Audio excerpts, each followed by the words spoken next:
we need to look at the idea of evangelist. Evangelist, right? Many churches have evangelist.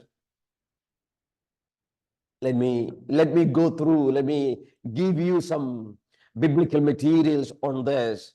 What does the Bible say? The idea of evangelist or evangelistes. The function of the evangelist is the most disputed of the functions mentioned in Ephesians 11. Right? It's most disputed if you know among theology. In the larger part, because in neither this text nor other two verses where the entire term is found, do we find ample information about the selection, qualifications, and duties of an evangelist. Let us look at, we already read Ephesians 4:11, right? Remember those 5 gifts. God gave gifts to the church: apostles, prophets, evangelists, pastors, and teachers, right? There are 5. Now let's go to, so there you see the word evangelist. Let's go to Acts 21, verse 8. Acts 21, verse 8.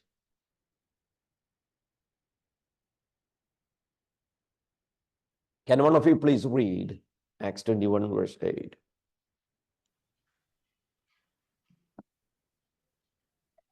On the next day, we departed and came to Caesarea, and we entered the house of Philip, the evangelist, who was one of the 7, and stayed with him. Right.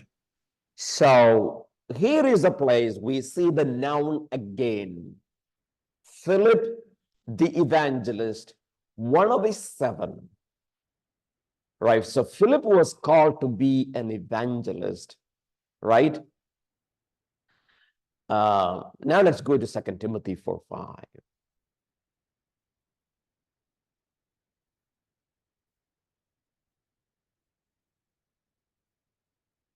2 Timothy 4:5.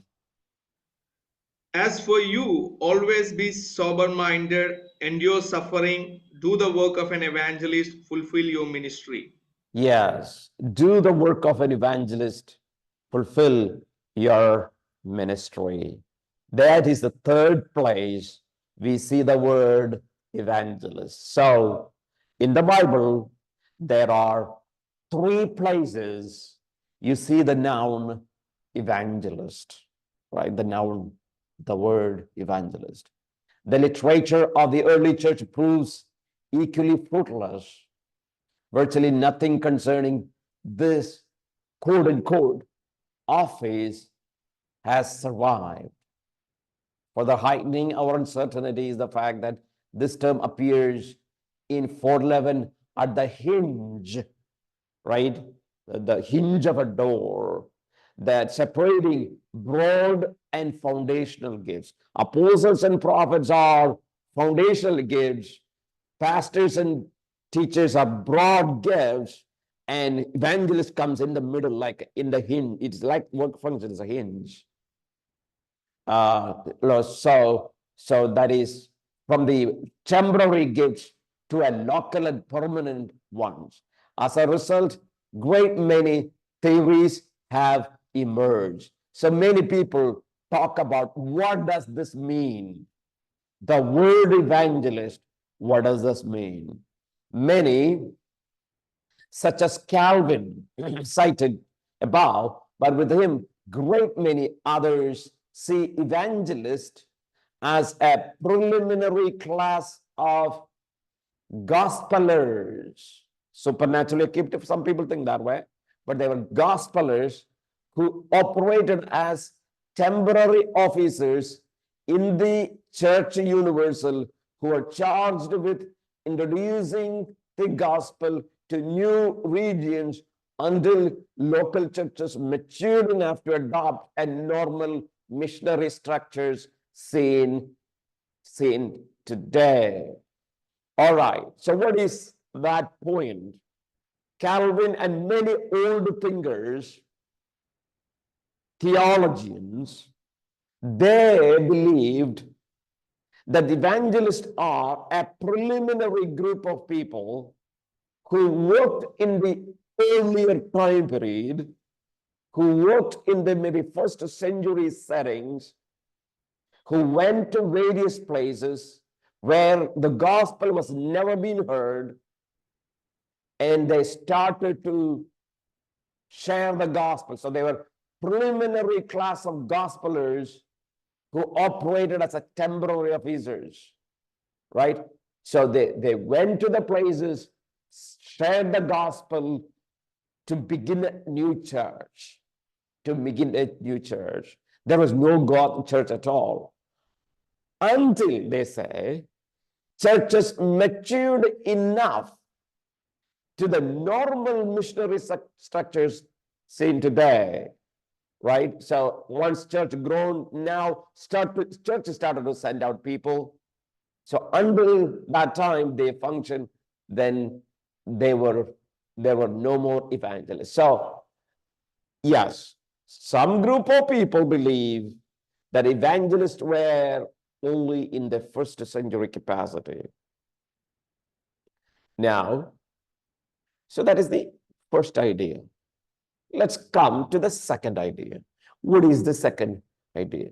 Others see evangelist role as a permanent office of the church with significant authority over multiple churches and answerable to none. Yeah. And this is what another group, they are the opposite side, the extreme side. They believe evangelist is a permanent office of the church with a significant authority. They have the authority, and they have the authority over many churches, and they are not answerable to anyone.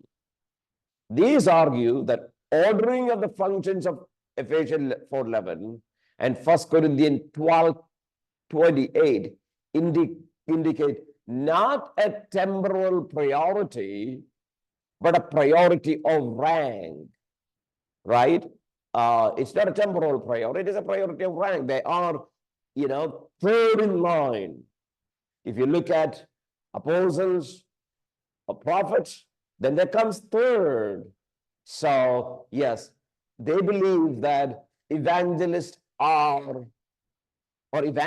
is an office with a significant authority over many churches, right? So that is the third idea, second idea. Now let's go to it. Maybe even today, there is a third idea. Others following the tradition of, Charles Finney and the 19th century revivalism, right? This is later. They see evangelist as an itinerant revivalist tasked with the revival or reviving the carnal so as to take the next spiritual step toward being spiritual Christians. From this revivalist from Finney time, people started to call evangelists as those who bring revivals, revival bringing people. Those carnal people will become spiritual people. In order for that, what we need to happen? We need to see revival, right? So those who have the ability to bring revival are called as evangelists. In this model, the revivalist evangelist is not church officer per se. This is not part of the church office, but serve the church in something of a necessary sense. He serves all the churches. So in the US, in many Baptist circles, I see this idea, right? That, not only Baptist, many other churches, right? People who talk about revival so much, they have certain people that has the ability to bring revivals, and those people were called evangelists. So this is revival evangelist, right? Or revivalist evangelist. This is the third idea of evangelist. Then there is fourth idea. What is the fourth idea of evangelist?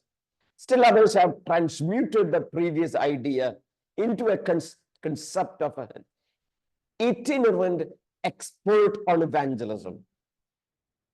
That is, one who has honed his apologetic and rhetorical skills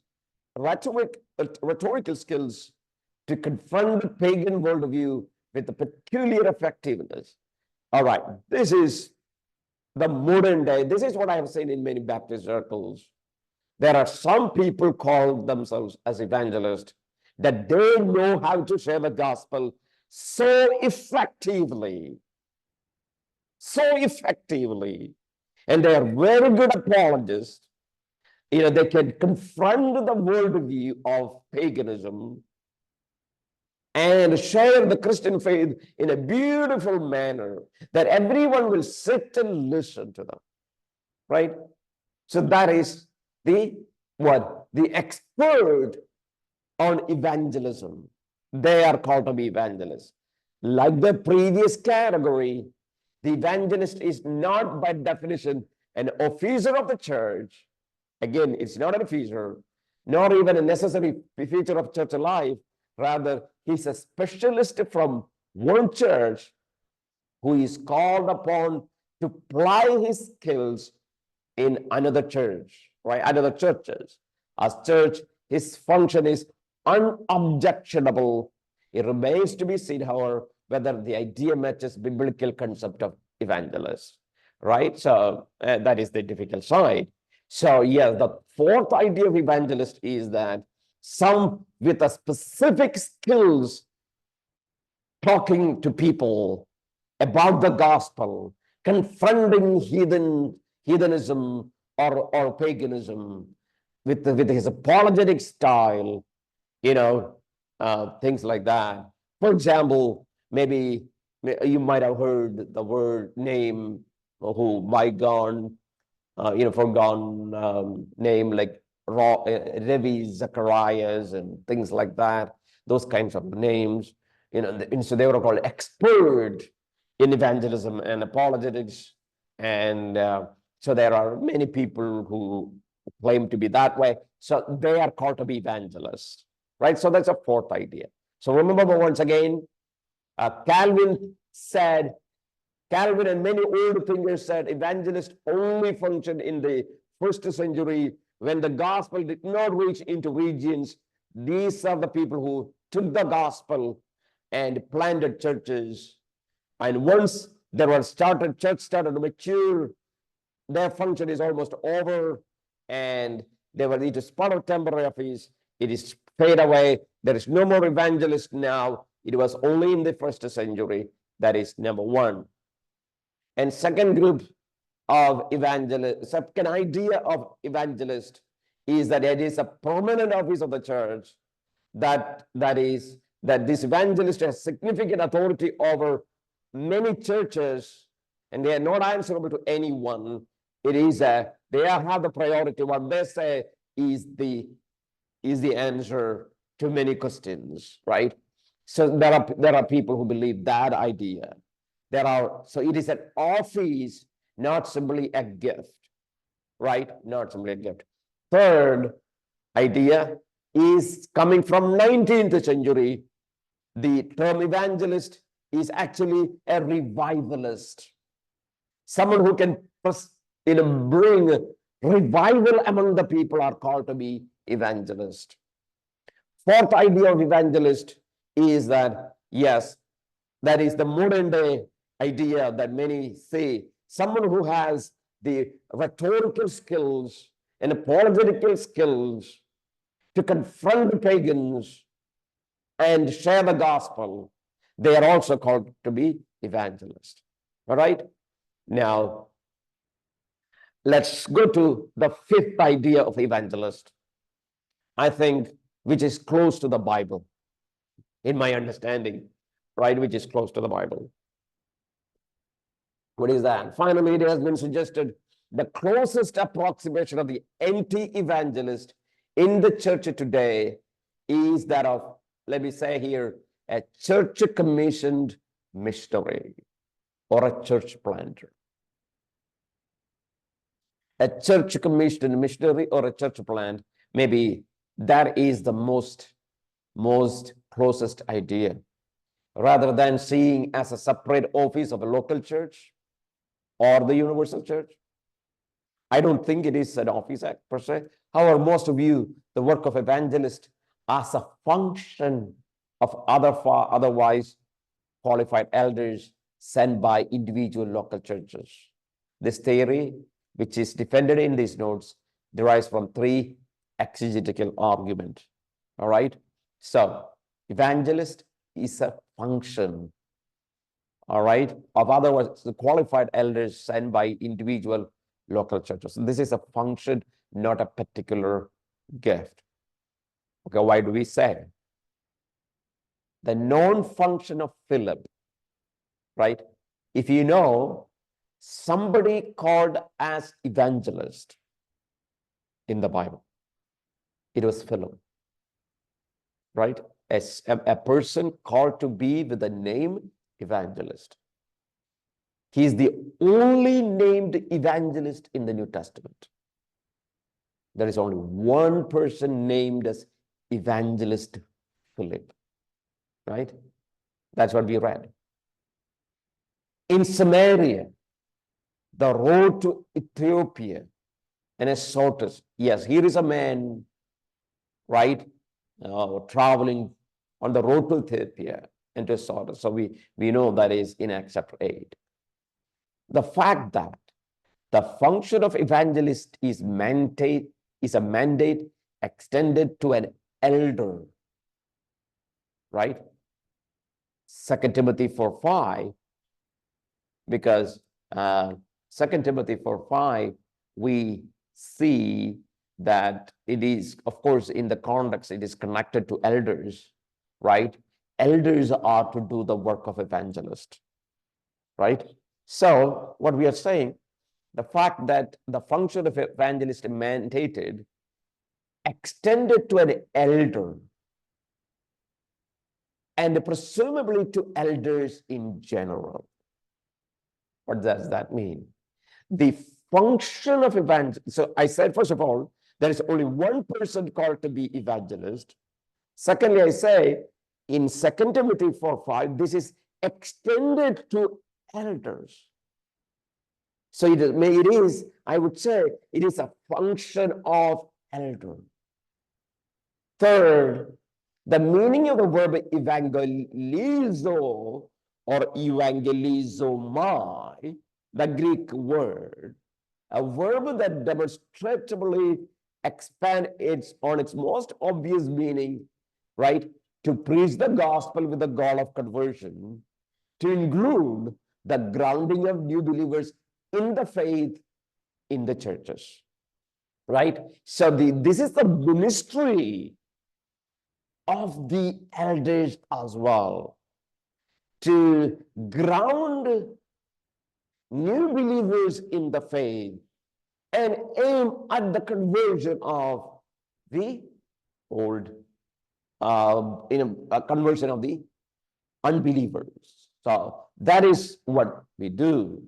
So by looking at these two, first of all, there is only one person named as the evangelist or an evangelist, that is Philip.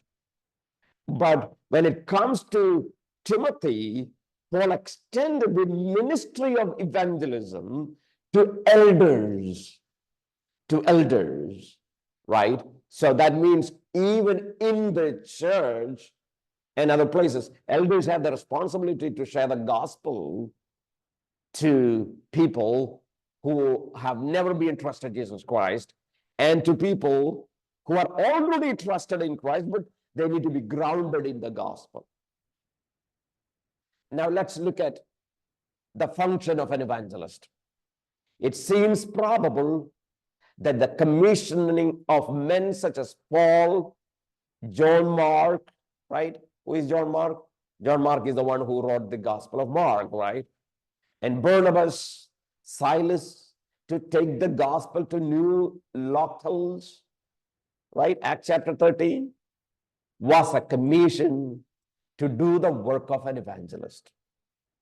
Yes, Paul and all other people. Preaching the gospel so as not only to secure new converts, but also ground them in the faith and organize them into local assembly. So these people were commissioned to plant churches, right? There is no commission. No, church never send anyone simply to share the gospel. Never. We need that is a foreign idea that came from Keswick movement, right? Keswick movement, revivalism, that all our duty is to share the gospel. That was not at all the book of Acts says. How the church understood Great Commission, sharing the gospel is, share the gospel for the purpose of planting new churches, right? So that is what these people have done. Since these men were commissioned by local churches and reported back to same local churches, it is highly unlikely that they are to be considered at large office of the universal church, as some people think. There is no officers. They are not part of official authority. Instead, they represent a special function of existing churches involved in the process of self-replication, providing the commissioned oversight necessary to the birth of new independent assemblies, complete with the regular officers. So these men go and see churches planted, and officers are brought in, right? Authority is placed, and see this church functions well. So this is the ministry of these men, right? According to the Bible. If you take the ministry of Paul, Barnabas, John Mark, and Silas as a ministry of an evangelist, or we say a missionary, right? Or we could say a church planter. Whatever may be the term, maybe the three terms we could use it is the same. But the complete absence of data about the selection and qualification of that is a problem, right? If you wanted to select someone to be an elder or a pastor, there are qualifications to be met. If you wanted to select someone to be a deacon, there are qualifications listed. If you have to, in the olden time, the temporary office of apostles and prophets, qualifications were there. But selecting an evangelist or finding, there are no qualifications given, right? Qualifications given, not given. That tells us that it is not an office, rather it is a function, right? So qualification, there is the complete absence of data about the selection and qualification of evangelists, while admittedly an argument from silence suggests that their qualifications are maybe the same as those of elders, or better, that evangelist is not a separate office at all, but rather a regular function of existing elders. So by looking at 2 Timothy, maybe we may have to come to the conclusion that evangelist is not a separate office at all, rather as another function of elders. Therefore, their qualification basically needs to be the same as elders. That is a third observation we see from the Bible. Finally, evangelists such appear in summary to be, in Barclay's words, this is what William Barclay says, the rank and file missionaries of the church, right? They are the rank and file missionaries of the church. Some evangelists, like Paul and Barnabas, apparently established multiple churches and handed them over to settled pastors. But others may have planted churches in which the evangelists themselves continued as settled pastors.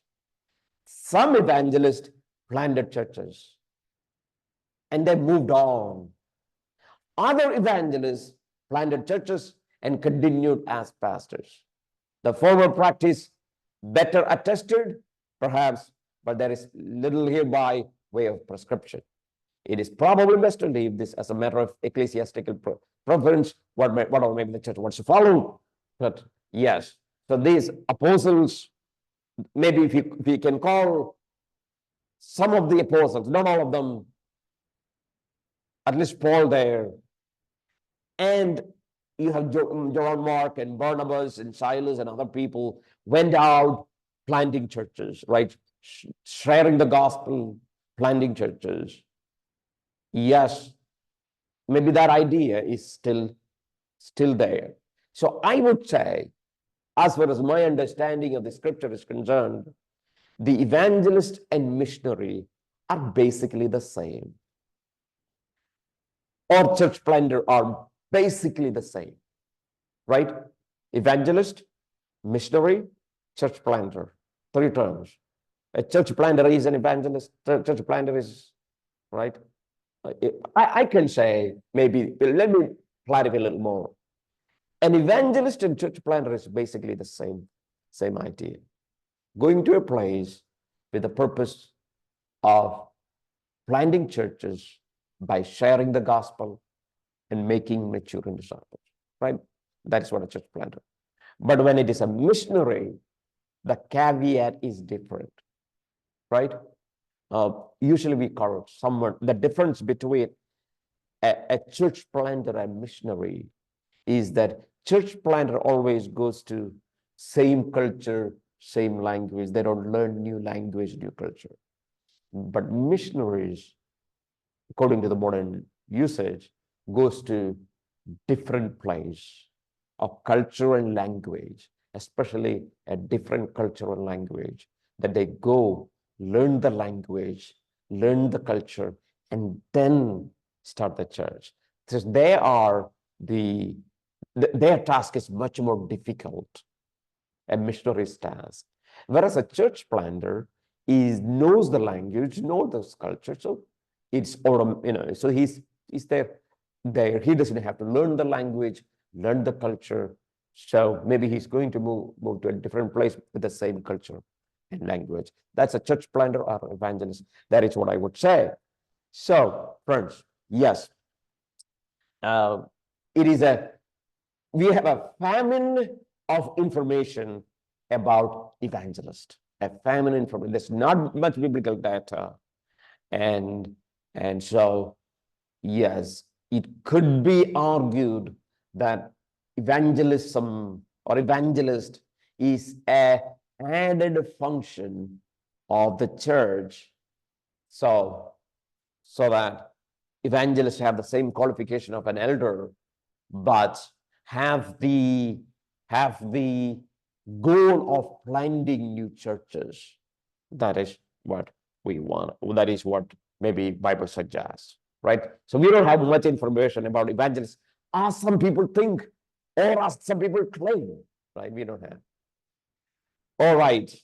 So um, we have one thing more that is here. The next one is the teachers.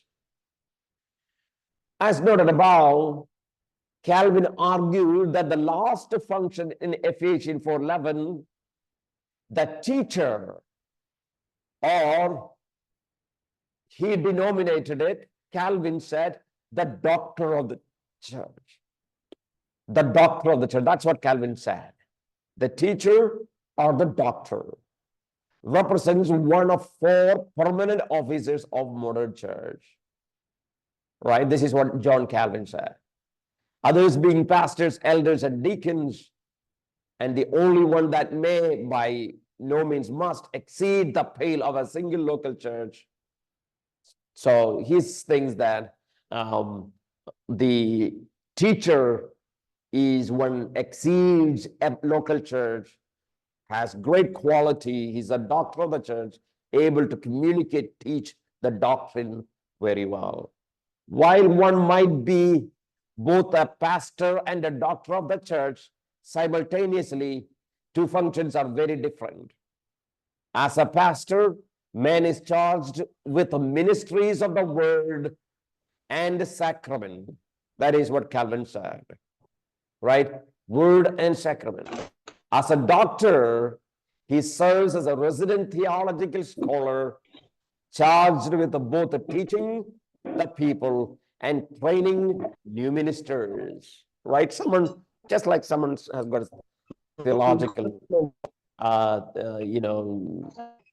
training. While intriguing, there is little in the text to commend this understanding, right? Bible doesn't give much idea on this topic, that yes, the teacher is a doctor, right? But that's what Calvin actually says. As Daniel Wallace has demonstrated, teachers represent a broad category of the church function. Of pastors are a specialized part, right? So maybe that's right. Teachers represent a broad category of church function, of which pastors are a specialized part. The absence of any instruction concerning qualification, selection, ordination of teachers, right? Bible doesn't talk about what should be the qualification of the teachers, what should be how you should select the teachers, how you should ordain the teachers. Bible doesn't say anything. It suggests that teaching is a gift of less formal or official import in the church than the office of elder. Elder has got to have a qualification, but teacher doesn't have. So it is not, I say, this is also not an office of the church. Rather, it is a function of the church. It is a, it's simply a function, not an office. It's a gift, right? That God gives gifts to certain people, right? The ability to read books, ability to read and understand books, ability to communicate those understanding in a way that people can understand clearly. So that is what the teacher. To summarize, teaching appears to be a subsidiary function and task with which elders are charged. Because the Bible says, if a qualification of the elder, one of the qualification is able to teach and refute errors, right? Able to teach and refute wrong doctrine. So that is the qualification of an elder. So that means, therefore, this teacher is a subsidiary, but in order for someone to be an elder, there should be many qualifications. Conclusion. The candidates for the officers of the universal church are detailed above, right? We talked about 4 apostles, prophets, evangelists, teachers now. All right. So maybe the proposed officers of the universal church, detailed above, only one apostles clearly fits definition of an office of the universal church by virtue of for the qualification for that office, we have concluded it to be a temporal office. And others appear to be either transitional or revelatory functions appropriate to the era of incomplete revelation. That is prophets, right? Prophets always come only for a particular era as people who gives revelation, God's word, communicate God's word, new revelation. That is what they do. They are in a transitional period all the time, we see, right? And the reason why I say is that, yes, will there be prophets in the future? There will be. That's what the Bible says.